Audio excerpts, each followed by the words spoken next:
When using the ZModeler brush, hover over a poly and press spacebar to open up the ZModeler Poly menu. In here, locate the Extrude action.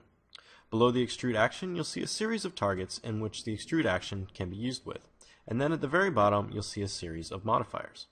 By default, the Extrude action will be set to a single poly and one-side poly. With the Extrude action selected, if you now hover over a poly, the dialog will say Extrude a poly.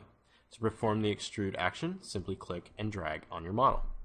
Now, unlike the QMesh action, the Extrude action will not perform the fuse function that QMesh does.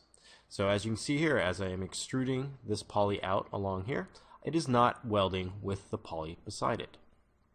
Now if we hit spacebar again and go back into our Polygon ZModeler menu, let's come down here to the modifier of no sides polys.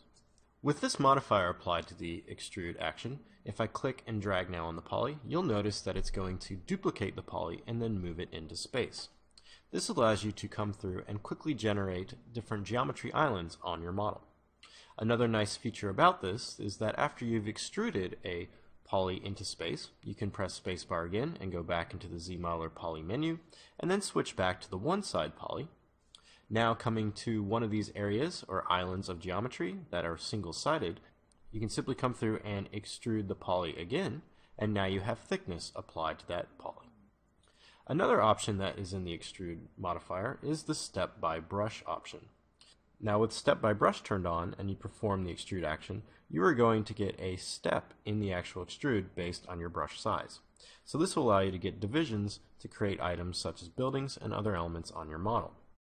Now this Step by Brush is controlled by your brush size. So if I change my brush size to a smaller setting and now do an Extrude by Poly, I'm going to get smaller steps in the actual extrude.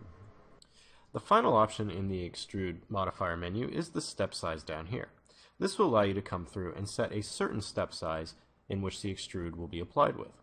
So just like the Step by Brush, except that you determine the size of the step right here. With this, you just hover over a poly and just simply click and drag, and the step size will be determined by the slider in the ZModeler Poly menu. This Extrude option gives you a lot of flexibility to generate interesting shapes and forms on your model. So just simply dragging out, you'll get certain step sides, and then you can come through and continue modeling along the surface.